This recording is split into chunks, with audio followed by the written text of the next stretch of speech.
Okay, my guest today on the Pocket Mastermind podcast is Nate Peo, all the way from hopefully sunny California. Probably sunnier than it is here today, that's for sure. Nate's the host of the All In podcast, where he's sharing his journey, going into the uncomfortable, I think it's fair to say, and to demonstrate the power of what can happen when you expand and leverage your network. So, Nate, a very warm welcome to the Pocket Mastermind podcast. Yeah, thanks for having me. Excited to be here for sure. So, how's things going? It's going good. You're right. It is a sunny day. It's probably going to be in the high 90s, so it's going to be a Oh, little wow. hot, humid out here. But other than that, it's been, pretty good considering the world that we're living in today. So, Mm-hmm. Fun. It's been a roller coaster, right? and it The last few really, months, you couldn't have written it. yeah, it's just when you think like there's no more surprises, like what else could go crazy? It's like, holy moly, this is absurd. Somebody was telling me the other day, we're like talking like imagine how like weird it's gonna be when you get to the end of the year, New Year's Eve, and they do that like rewind of like the highlights of the year, and you always Yeah, watch that stuff, and you're gonna go, "Oh my God, that happened last year." Like Kobe Bryant died this year. yeah. Like, and you Jesus. just it Yeah, feels like it was a million years ago. Like, but it true. was not that long ago. It's not That's, even like you're 2 or 3 months right. ago. Yeah. It's been a whirlwind. You've still got the presidential elections to go yet. Anything could happen. It's still a long ways to go. It is a long way to go. We're not actually quite halfway yet. So yeah, be interesting. So I think when I just spoke briefly, and I think we're kind of on a similar path here. We kind of set up our podcasts this year, and I think it seems like similar motivation. So I was really interested to see, really what got you started. You talk a bit about, being sitting on the sidelines, watching other people get their success, and you realise that you're kind of lacking that. There's a lack of drive or some kind of motivation to nail your own goals, and I'm Hmm. intrigued to learn a bit more about what that was like for you, and then when did the trigger find go and say, right, I'm going to do something different here. Yeah. So a lot of things kind of led up to say just about a year ago, and Mhm. I've had a lot of good success with my career, with my job. Just a lot of it just showing up every day, asking for more opportunities, plugging away, and rising through the ranks. But I had always felt like I wanted to do more. I wanted to impact more people. I wanted to do bigger things. So, like, I've always been a student of continuous education and self growth, self motivation, and that stuff. So, when I was kind of getting going in my career, I was reading all the books, the Tony Robbins and Mm-hmm. stuff like that, anything that's kind of in that genre. And I was like, if I only put my mind to it, like, I can, break through and make a big splash. And I think when I was coming up in my career, it was still very much about like a me centered goal. Like, I want to get to a level of income this. I want to get this title this. I want to, you know, be rich and famous this. Mm-hmm. So every time I would kind of get started with an idea, and I've had businesses that I did for a few years, and I've had businesses I did for a few minutes, like Mm-hmm. ideas. But every time I would kind of get to this turning point of you got to kind of put yourself out there a bit more than you already are. You got to kind of like, hey, if you want to um, be be influencing a lot of people, making them, you know, inspired to do bigger things, you have to be a little bit more open kimono. You have to, share a side of yourself that you have to do, and you're doing it in a place where you already have self-doubt that you're good enough to do it. You got a little bit of imposter syndrome. So you're like, who am I to be an expert on XYZ to say this stuff? I'm a moron. Like, I just need to put my head down and plug away at my career. And I would put it away and I'd shelve it. And this happened like over and over again. Like, I would put it away and I'd go, okay, we tried that. It wasn't work. Just stay focused on what you're good at. Like, and that itch would come back and I'd get going again. And Mm-hmm. then I would put it away because I'd get uncomfortable. And this probably happened, over the course of the last, say, 15 to 20 years. Um, and then also along that path, I would set goals for myself, and they would be like 1 year, 5 year goals. And the 1 year goals, especially if they were like to try to get out of my comfort zone, they weren't happening fast enough. So that would be another thing that I'd get frustrated with, like, Hmm. oh my God, this isn't really taking off. Everybody else is so much better than me. Like if I post something, it gets a lot of or I don't get any likes, but theirs is taking off. Like, why can't Hmm. I figure it out? Like, and then I would put it away. But when I'd have career goals, like I'd be the same frustrated too. But like I look back at what my 5, 10 year goals were, 5, 10 years ago, and I've exceeded those immensely. Like way more so than I ever possibly thought I would. Like if I told my 15-year ago self, like, hey, this is where you'll be at in life, I'd have been like, holy shit, you made it. And I've been like, no, I'm still like looking for the next like thing. It's still Yeah. like when you're chasing your own goals, I feel like you never get finished. It's like, okay, I checked the box. We got to keep going. Like you don't Yeah. find this sense of fulfillment. It's just constant cycle. This has all come together in a minute. So I kind of was looking at like, hey, self-doubt's driving you, from doing big things. Hmm. Um, you've always get frustrated because you're not patient enough, but you've exceeded yourself in a 5 year plan. Like, so whatever you plan to do in a bunch of years out, you always go blow and by it and exceed your expectations. So I'm kind of seeing a couple of things that I'm identifying. You got to get out of your comfort zone. You got to be patient. Big things will happen. And then the last one was networking. So I had come up through my career, like most people, you get your first job, and your performance is based on your individual outcome, which can be tracked a lot of times daily. Like, did you enter enough things into the widget was it, and like, did you push Yeah. push enough buttons, and if you did enough buttons, then you did good, and if you didn't do enough, you did bad. But as you move up in your career, you start getting management responsibilities, and it becomes less about what you can individually do and what you can gather a team around to do. Mhm. So networking comes in to play there. So I'm in construction. I do a lot of purchasing and contracting and negotiation. So you start relying on a lot of your vendors to execute the plan. And you have to kind of go out there and develop relationships because you want somebody that you can call. If you have a problem, they can solve it for you. If you have a problem with their company's performance, they will get back to you, they'll resolve it. So you start building this network of people, and you start realizing, hey, the better relationships I have with people, I kind of do my job a little bit better.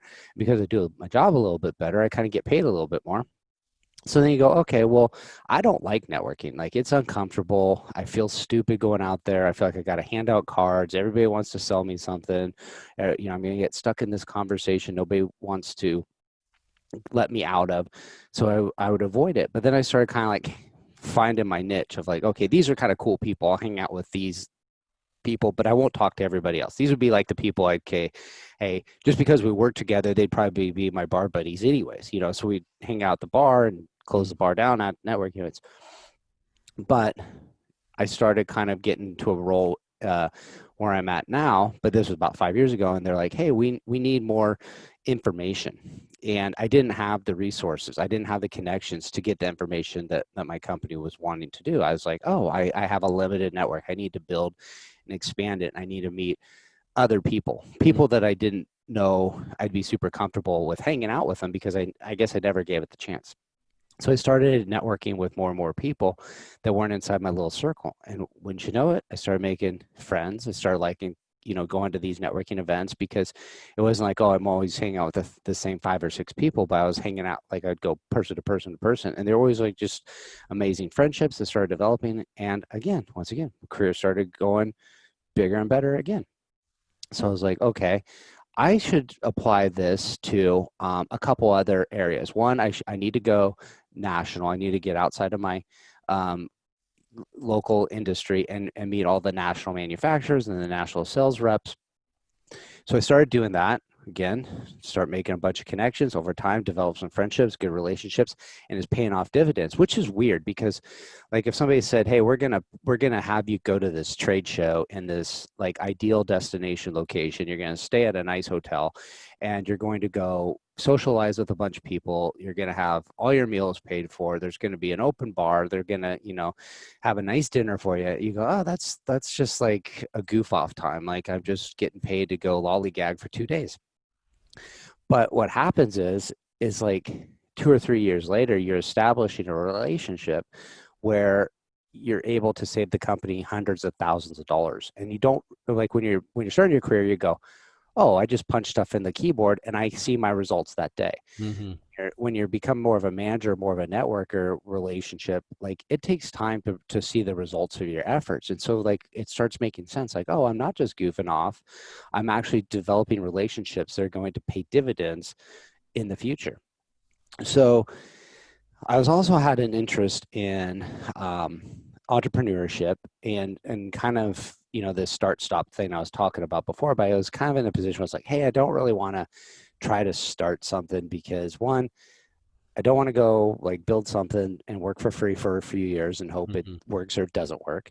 Two, I don't have any ideas. So that's another problem. That's probably the hardest bit, isn't it? The Yeah. ideas. Shit. Yeah. So it was like, like what could I do? And I was like, oh, well, the stuff I like about starting up in a business is like the strategy and the planning and the getting the ball going and figuring out what you're going to do and executing it. I was like, oh, maybe I could advise startups like in some sense. And so I go, hey, I don't know anybody in startup world. I don't know how you get involved. I don't know how you tell a good company from a bad company. So I was like, but I do know because I've networked before. I know if I go hang out those places, I'm going to get introduced to some people that do, and they're going to plug you into that ecosystem. So I started hanging out with some incubators and some pitch contests, and one thing led to another.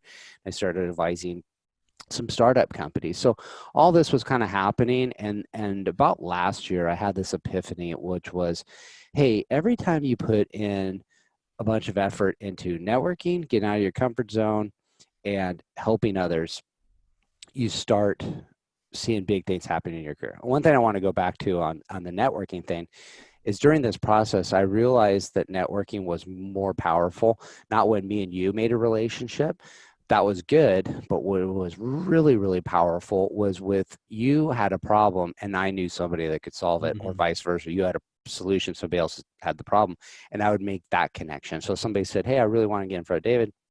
He's my ideal client. I know him. Like I'll call him up and I'll get you a lunch with him, like, and making an introduction like that, and then them going, hey, you introduced me to that vendor. They did a fantastic job. We loved using them, and they're like, hey, I can't believe you got me in. We're going to be doing a bunch of business together.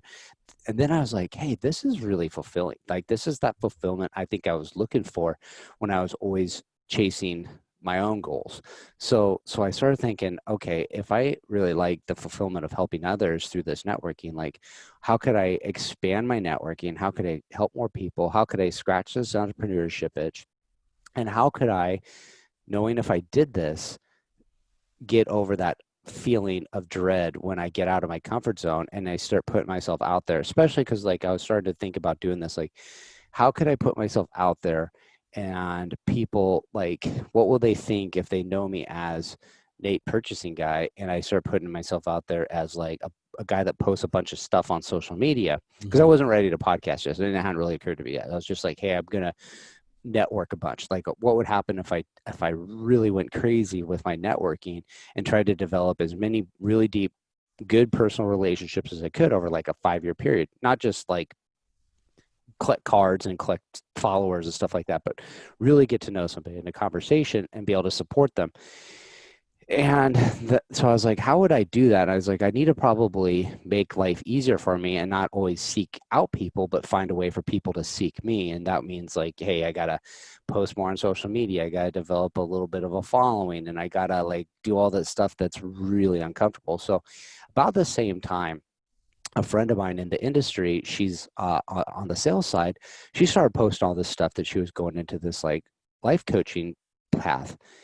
And I was like, what are you doing? Like everybody knows you as sales gal that's a rock star salesperson, and you're posting all this stuff about life coaching. It's like, like the obvious thing is like, what are you doing? Like, what are you abandoning? Like what you're really, really good at to go do this other thing that who knows what it's going to be.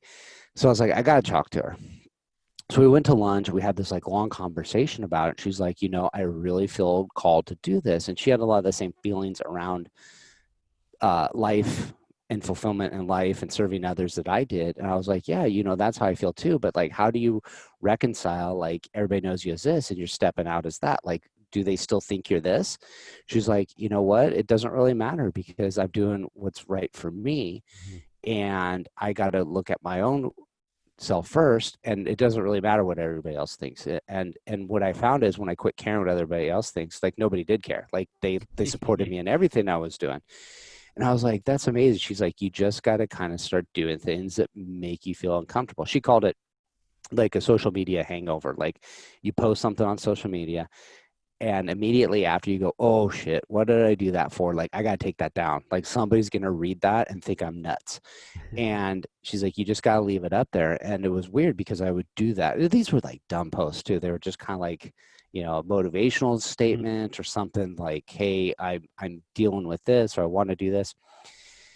And I would do it. And I'd be like, I got to take that down. But I was like, nope. I talked to Michelle. She said, you just got to work through it. So I was like, I'll just ignore it. Like, I'll pretend like I didn't do it and see what happens. And like, lo and behold, like, people would come back, they'd like it, they'd comment on it, and they'd be supportive of it. I mean, I know, like, once you do it a lot, you start getting your haters, but it was interesting to see that people were supporting it and kind of reaching out. So I was like, hey, maybe she's onto something.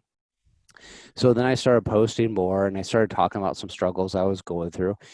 And all of a sudden, people were like kind of relating to that. They're relating to this other side of me. And they'd say, hey, I really like what you're posting because I struggle with those same things too. And I don't know how to, kind of handle it. And I was like, yeah, me either. But I feel like if you bring attention to it, it makes people realize they're not all alone and there's other avenues. Like, and what the thing was, it was just kind of like, overusing casual drinking. Like, you're not a rock Mhm. bottom alcoholic, but you just kind of find like, hey, I've drank like 3 or 4 beers every day. Mhm.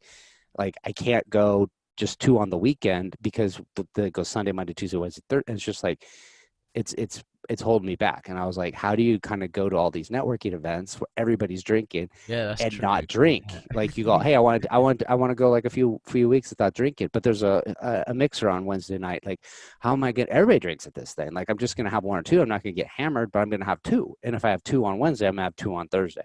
And Mhm. people were in the same boat. They're like, I struggle with that too. So I was just kind of open about it. And I was like, hey, people are kind of digging this. There's something to being more open. And about this is probably in October, and people were responding well to what I was doing. I was like, hey, if I want to really network and connect with people, I need to kind of like, I should document this a little bit more and I should do it a little bit bigger. And what would be bigger? So I was considering a podcast and I was like, what would I do it about? I don't want to be defined as like one thing, because I was like, hey, Mhm. if I just talk about business, I also like fitness. I also like, talking about other personal issues or stuff like that. So I was like, what could it be? But I really like networking, and networking has a lot to do with getting to know what somebody else is about, but also for finding relatable subjects. So I was like, maybe I could go down this path. Then I heard a Gary Vaynerchuk video where he says, hey, the podcast is um, essentially like that kid in high school that parents went away for the weekend. So he wasn't that cool, but he had the parties at his house. Because he had the parties at his house, the cool kids came, and by default he Mhm. became the cool kid. Podcast is the same way. You start podcasting and you're able to connect with people you normally wouldn't have had the opportunity to talk to. You can punch out of your weight class. You can reach out to somebody that, like, you ever read an author and you go, hey, I'd just love to talk to them for an hour. If Mhm. you call them up, they're probably can call you back. But if you say, hey, I got a podcast, you want to come on my podcast? They're like, yeah, let's do it. Yeah. So it opens a lot of doors. So I was like, I got to do this. And it was a lot of uncomfortable feelings leading up to it. But I set a date and launched. And right before all the COVID-19 stuff started happening, so I was kind of at the point struggling with logistics wise, and I had the idea that the podcast would be like very happy hour ish, like, Mhm. hey, what's it like when you go meet somebody for a coffee or a beer and you have a conversation for an hour and like you leave and you go, man, that was a really cool meeting. Like, there's so many cool ideas we had. I thought people would find value. So I was like, how Mhm. would you do this? and I was trying to like meet people, record, and I was just like really wasn't convenient, and I was having like struggles with audio, and I was having Mhm. struggles with the quality of the sound, and I was like, this is going to be a nightmare, because I was just asking people I actually personally knew. So I was like, what happens if I ask somebody I don't know? And like they're Yeah. like, well, I'm an hour and a half away from you. Well, I'm not gonna make you drive to me. I'm gonna come to you. And like, where am I gonna find a bar or a coffee shop that's appropriate, but it's not too crowded, not Mhm. too dark? Like, this is just gonna be a nightmare. And then they said, hey, you can't go out and about. I was like, screw it. I guess, everybody Yeah. else that I've been talking to doing podcasting was on Zoom. So I'll just roll a Zoom for a bit. And it started like kind of getting into a habit, getting into a rhythm. And one of my things that I was always scared about when I started was I'm not going to find enough people to talk to. Mhm. And that turned out to be like not the case. Like once you just kind of like start, like if it's the same thing with any networking thing. If you want to learn how to podcast, go hang out where podcasters are. So Mhm. you start kind of following like who's somebody in my this podcast world that's kind of like for me, I was like, who's been doing it for 2 or 3 years? And they've developed a rhythm. They've developed some success around. They weren't like huge, like, you know, massive followings, Joe Joe Rogan Rogan or style. someone. Yeah, they're just like, hey, they've been doing it and they're making some money off of it and they're doing pretty well for themselves. So I started following a few of these people, and then they had Facebook groups, and then you go into the Facebook group, and the Facebook group consists of people that are just as beginning as you to people that were like advanced and been doing it for a while, and everybody's super cool and they're to give you advice and all this stuff. So once you start doing like, hey, I'm going to do a podcast, it wasn't a problem finding people. And so because I've been stay at home, I was like, hey, I could use the time before work and the time after work where I'd normally be driving to record episodes. And all of a sudden I was just having these amazing conversations with everybody. And I've been loving it. And to me, I never started off to be a podcaster, and I wouldn't consider myself like, hey, that's the end goal, is to have a really big Mhm. podcast. Like, it's really the end goal is to see what happens when you really put yourself out there. You're open to meeting as many people as you can. You're going to get exposed to ideas and opportunities you've never thought were possible, and Mhm. something's going to stir up in your life that's really going to make a huge impact. And you're going to find this path that's going to bring you a lot of fulfillment. Or it's going to be a total disaster, and somebody can watch this whole thing that goes, hey, let me show you where you went off the rails. So either way, I was just kind of like, hey, I'm just going to be whatever it is, ride the wave and see where it goes. And it's turned out to be amazing. Just I was talking to another guy that does podcasts, and we are just saying the podcast is like almost irrelevant. Like, it's just, to Mhm. me, it's just the conversation I'm It having. is. Like, I have Yeah. a chance to chat with somebody for a half hour, 45 minutes about life experiences and such, and then you go, oh, we recorded it, and so let's just put it up. But that I don't really go back to, you know the ins and outs of like really the editing Yeah. and the crisp and clear. I'm just like, we had a conversation. Like, that's what I wanted to do, and I wanted to document the conversation. So that's kind of been my journey, and it's been a ton of fun so far. Yeah, it sound listening to you talk there. It's so many parallels. It's ridiculous, and I was going to say to you, how have you found? Because I saw that you launched literally like early March, right, mid March, Yeah, something yeah, like that, right? yep. And we were pretty similar. The idea kind of came to life back end of last year. Spent the first couple of months kind of planning a bit and leading up to it. We managed to, and like you, we were, how do we record in person? Start with some people that we know. We recorded, I think, 3 in person, and then the lockdown came, and it was suddenly Hmm. the whole plan has the whole plan has changed. But Zoom has come to the rescue, and thanks to Zoom, you and I are now talking Yeah. today.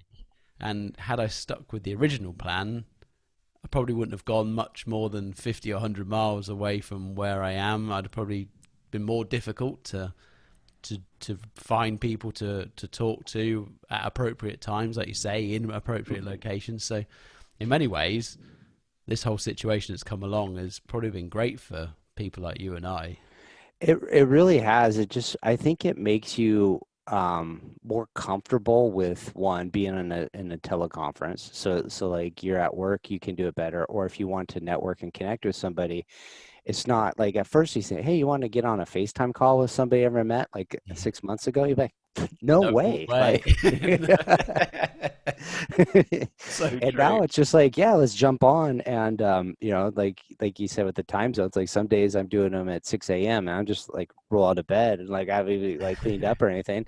And other days it's at the end of the day and I'm like just a mess from the day. And it's like, yeah, we don't worry about it. It's cool. And you're right. Like you're able to chat with somebody all across the world. And I think it's not just limited to podcasting, but it's Mm, it's really anything you have an interest in, you can get super connected to. Like if you just had some really, really like niche hobby that like 10 people in the world had, but they were like devout to it, hmm. you're going to be able to figure out who they are and get on a conference call with them and chit chat about it Yes, and very encourage each true. other to do things and explore through it. And so then if you said, hey, I have this interest in something that, there's 10 people in the world are interested in, but like, how do I get connected to them? Mm, Like, it's very easy to nowadays. And I think that'll allow people to kind of like, you'll have like your local friends that are out of convenience because they live down the street, but you're also going to connect with, um, people that you have a lot of common interest in, and you'll be like this, kids, I think, that grew up, millennials and lower, are a little bit different because I think they grew up being used to digital communication. Like my mhm. my cousin's in his 20s, and he has friends from Xbox that like he's never met in person. And that's to us, it's like, yeah, it's kind of goofy. You never met, but I think there's going to be a lot of that in the future. You're going to have like really tight, close friends that like you like, oh, well, I've never met him in person. He lives Yeah, in Australia. And like, but guess what? If I ever go on vacation in Australia, like, guess who I'm calling and hook it up. And so I think that'll change. Like, imagine being able to like you go on a vacation to another country and you're like, okay, I'm going to do the tourist stuff, and you're like, but I want to do it differently, but I don't know anybody in this country I'm going to. Like, you're able to create relationships mhm. with somebody. Maybe like, if I went to where you're at, I might, call you and say, hey, what's up? We Yeah, might not meet, but you might be like, hey, you got to do these other 10 things. And if you want to if you're in that town, everybody tells you to go to this restaurant, but that's a tourist restaurant. Go to this one instead. That's yeah, where the locals go. And you're like, oh, cool. So you're just going to get a whole better experience just by being able to communicate with a million yeah. people that you never thought possible. So it's a ton of fun. It just really is. It is. I've loved every second. But hearing you talk about the networking stuff, I'm exactly the same. Like I spent years almost actively avoiding networking situations. I just thought, what do you talk about in these awkward? Mm-hmm. Walking into a room full of people I didn't know was my idea of absolute hell. And so to then start doing this really was kind of a massive step out into the into outside of my comfort zone. And but I've loved every second of it. Mm-hmm. I think if I probably should have done something like this 10 years ago. Obviously, maybe not podcasting, but there should have been something that I probably did push myself out and not be shy in that kind of situation. Really. Mm-hmm. Yeah, I look back like what I would tell my 10, 20 year ago self. There's two things. One, I would have said, do the things that you think you're gonna have time for later that like you can't I can't not that I can't do it, but it's not as easy. But like when you're younger and you don't have a mortgage and you don't have like bills to pay and debt and kids, you have a lot less responsibilities. So you might say like, well, I could never afford to go backpack through, you know, Europe or through Asia because of XYZ. I'm building my career. But it's like once you add those other things in there, like it's even harder to do it. Yeah, So yeah, like way hard. do that stuff as a young person with less responsibilities. To say go out and kind of do a pilgrimage of some kind to find yourself, and two, start building your network, because that would be I always tell all the people that work for me, like, hey, it takes time. It's two things in whatever you're in, career, business, whatever, that can't be replaced about you. Like that's your experience and education and your network. All those two things, they you take with you. You know, somebody else can probably come in and do your job and punch numbers into the keyboard. You know, like the life goes on. You're not like nobody's indispensable to any company, but the experience, your education, your network, you take with you, and that's going to give you success wherever you go in life. And neither one happen overnight. You can't get experience and education overnight. You can't get a network of good connections overnight either. You can buy followers, but that's Mm. not the same as I need a job. Who am I going to call that can kind of tell me, get me plugged into looking, or I need somebody to fill a role. Who can I call to, provide me a referral? Those are the things that take time to build up, and you really never know who those people are. They're going to make a massive difference in your life. Like when I was getting going, you just kind of go, oh, these are dudes that I work with, either work for me or work in the same industry, and I kind of casually see them around here and there, and you don't think nothing of it. And then next thing you know, 10, 15 years later, you're like, shit, these are all people I rose up in my career with and Mm. like went up together with, and like we're tight and connected now. But what if I'd stayed tight and connected with more of these people Yeah. that I didn't, So I'm a big believer is start building your network earlier, and just be patient. It doesn't have to be go out, collect cards. It doesn't have to be this arduous thing where you go, if I go to this event, I got to pass out 100 cards. I got to collect 100 cards, and I got to tell people what I do 100,000 times, and I got to ask for a sale. It's really just go in. What I do is I go in, I say, hey, who are 2 or 3 people that I haven't met before that I could have a meaningful 10-minute conversation with and follow up for like a coffee or something Mm. within a couple of weeks. I mean, obviously, we're not meeting in person now, but basically, if you go with that idea of just like, hey, it's 2 10-minute conversations. Can you do that? And can you do a follow-up? So you don't have that awkward, like, hey, I'm talking to somebody for like a few bits and you're like, I gotta go use the bathroom, and so you can break loose. But you're just like, hey, let's connect over lunch or Mm-hmm. coffee. Here's my card. I'll send you an email tomorrow. We got our information. Let's do it. Let's rock it.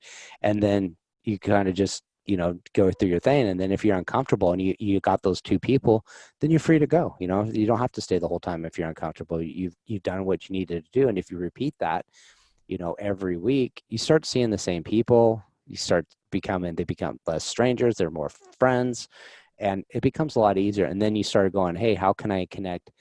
Like you go in, this, you go in and you go, oh shit, I'm nervous. I'm going to not know anybody. I'm just going to stand on the wall and hope somebody talks to me. So you go, well, nobody's going to come up and talk to you.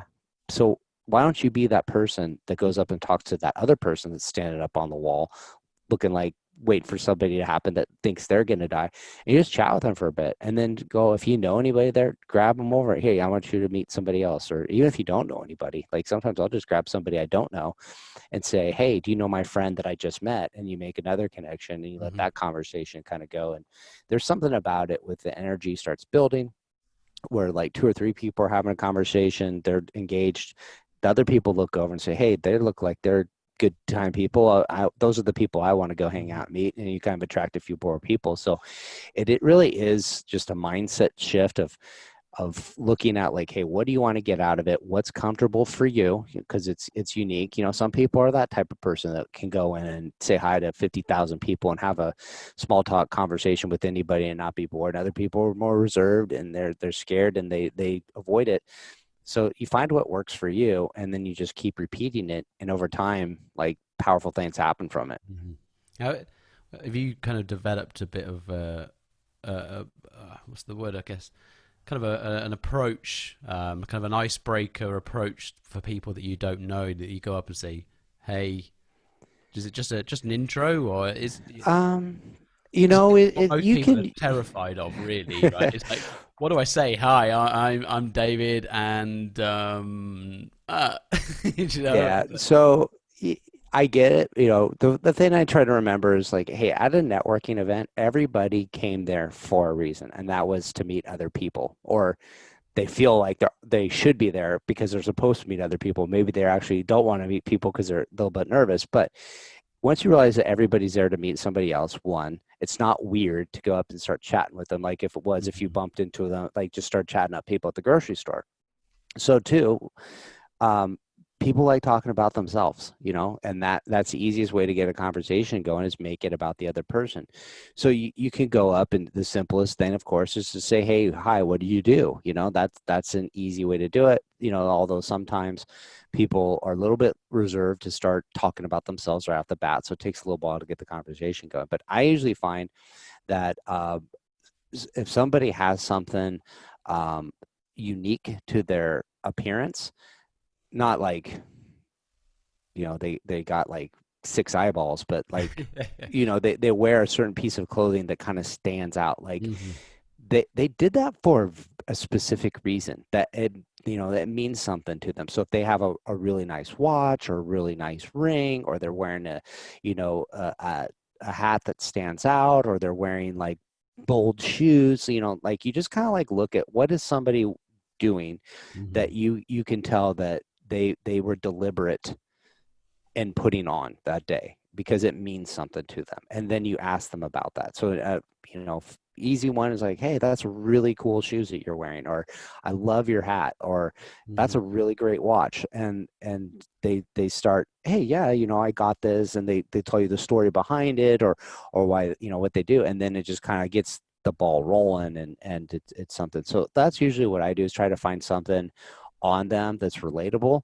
If they're wearing like a sports team memorabilia, then it's like, that's easy. Hey, Yeah. you're this sports team fan, I'm this sports team fan. And you just try to find something relatable that people can talk to. And I think that also translates to digitally too. Like everybody just wants to send messages and say, hey, I sell all this stuff and it's the best thing ever, you need to buy it. Nobody gives a shit. Like we get Yeah. that messages all day long. But if I go and I see your profile and I find out that like you like a certain sports team I like, or you went to the same college as I did, or there's something that we share in common that has nothing to do with business, then you make an introduction based on that. And it's like, yeah, I love, that team, or I love growing up there. And like, did you ever go to that hot dog stand that used to be there? Like, yeah, we used to go there on Saturday nights. And then all of a sudden you're just talking about stuff you both relate to. And then it goes, and what do you do? Oh, I sell this. Oh, you know what? We buy that stuff. That's kind of cool. We should talk shop sometime and see if there's a Hmm. way to work things out, because you're building a friendship, building a personal relationship first, and then treat it as service too. I think that's the other thing, is what makes people uncomfortable, is they're afraid to ask, because they feel like, oh, if I meet somebody I need to ask them for business. And the way you get around that is you flip it. You go, what can I do to serve you? How can I support you? And get them to tell you what they need help with. And it could be like, hey, I need this person to solve this business problem for me. It might be like, shit, I'm struggling because my hairstylist moved out of town and I don't have one. And you go, well, I know somebody, like, let me introduce you. It's making connections constantly. And then people will be, interested in what you have to say once you kind of develop this friendship. And then they'll ask you, hey, what do you do? And if it's a fit, they will ask you to come talk shop with them. And then you're not doing the sale, you're not doing the pitch. It's more of like, hey, let's just talk about problems and solutions and see if it's a fit. And if it works, it works. If it doesn't, it doesn't. No big deal. That's how you grow a big business. But it just takes you know a little bit of time to establish it, and it takes practice. And the more you do it, the easier it becomes. You figure out like your flow. Everybody's flow is different. It's just like when you start a podcasting, like your first episode, you're like, I'm gonna do it this way, and you go, ooh, that didn't work. And then it start I tell you what, I still, everyone is still a bit different, because it's Yeah, still experiment a little bit here and a little bit there. What is it? uh, I think it takes ages to kind of find what's the thing, what's the real thing to kind of. I think it'll always evolve to some degree, right? yeah, for sure, for sure. And what kind of events do you go to? Are they kind of specifically themed? Does that make life a little bit easier? Everyone's there for a specific reason, or is it It generic kind of events? I mean, it kind of depends on what your goals are. So my thing is, you've heard the saying, somebody got lucky because they're in the right place at the right time, right? Well, that rarely happens. Usually there's right places, but you don't know when the right time is going to be there. So if you frequent the right places more often, the chances of the right time happening become better. So my thing is go to where the people are that are in alignment with your goals and objectives. So it could be business, it could be career, it could be hobbies. You know, hobbies is just another thing. Like if you want to learn a lot about a specific hobby, you know, you want to learn about Brazilian jiu-jitsu, you're probably going to learn more about Brazilian jiu-jitsu going to a jiu-jitsu dojo versus, or what they call it, a dojo, I don't know, or then going and hanging out, you know, at the baseball diamond. Like Yeah. you might bump into somebody that's, you know, coaching his kid and he also coaches jiu-jitsu, but your chances of meeting somebody you're interested in is more likely in this spot. Hmm. Same thing with networking for business. Like what are your objectives? If your objective is to meet people within your industry, you want to research those trade shows and go to those. So a lot of those are like local mixers of industry. Like for us, we have the thing called the building industry, which is everybody that's a builder and everybody that's a subcontractor is part of it.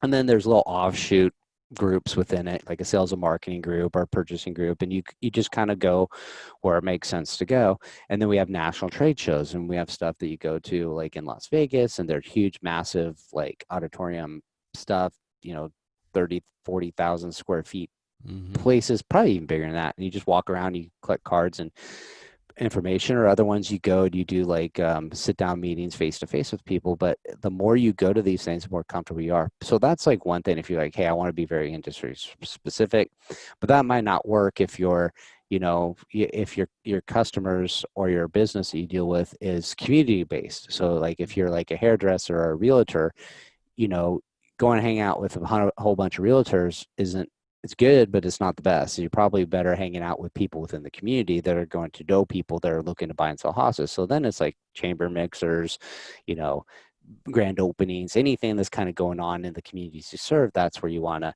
show your face. And if you just want to say, hey, look, I just want to meet and hang out with interesting people, you know, what are the things that are interesting to you, and kind of hang out in those spaces, and you're bound to meet people that you can connect with and take it a little further. So, you know, like with podcasting, like there's not a podcasting networking mixer down the street for me. Like you go online and you find out where they're at. They're in Facebook groups and you chat with them, and you go on other groups and you just start having conversations, and it'll lead to where you want to go. Any last advice you'd give to anybody who was, maybe the 5 year ago you or 10 year ago you, um, same kind of discomforts, that kind of thing? What would you say to somebody in that position now? I would say that that voice in your head that's telling you you're not good enough, or people are laughing at you, or people are not going to take you seriously, or even to the opposite of like what happens, you know, sometimes people think they're not enough, and other times people think, shit, am I being too much? Like that happens to me a lot. Am I like, am I just overboard? And like people are like going, slow down, you're crazy. Like those are stories that you're telling yourself in your head, you know, they're all a fiction of your imagination. So be yourself, your version of you, and put it out there. And if you're timid, start slow. If you're over the top, be over the top. Put that side of you out there, because eventually you're going to find your tribe of people that love what you have to do. You're a very unique individual. Nobody else has the same life experiences you have. So even if you're saying the same message, I mean, you could be saying the same message, but you got a better accent than I do. So somebody's going to like hearing it a little bit better, and they're going to like go, hey, it resonates with me. It didn't resonate hearing it from Nate, but resonated from hearing it from you. So you remember that somebody's going to find your voice, and they're going to relate to it. And you almost have a responsibility to share your struggle, your journey with somebody, because it's going to inspire somebody. Most likely they'll never tell you about it. You'll never know it happened because they'll hear it. They probably won't even know you. Nobody, like, you go, oh, nobody likes my stuff. Most people don't like, comment, email, connect with people on social media. Most people just scroll through and look, but they're watching and they're following along. And if you can make a difference in somebody's life, you're obligated to do that. So I'd say you have it in yourself to do it. Test the waters, put it out there. You're going to find your voice as you progress. And don't let those stories that you tell yourself hold you back. Because, you know, when you think about it, like think about somebody else that's done it. Did you think all those thoughts about them when they were doing it? No, you probably gave them no thought at all. And if somebody messed up a speech, you didn't notice it. You just probably remember like, hey, there's 2, 3 key points that really resonated with me and I liked them. I didn't know that they fumbled through the first, 30 seconds of it, or mispronounced words or stuff like that. You don't remember that stuff. So if they're not remembering it, nobody's going to remember it about you. Just be yourself, put it out there, see what happens. I think that's mostly just stories we tell ourselves in our head to hold us back. Couldn't put it better myself. What a good way to finish. Where Awesome. can people find you, Nate? Best place to find me is natepeo.com.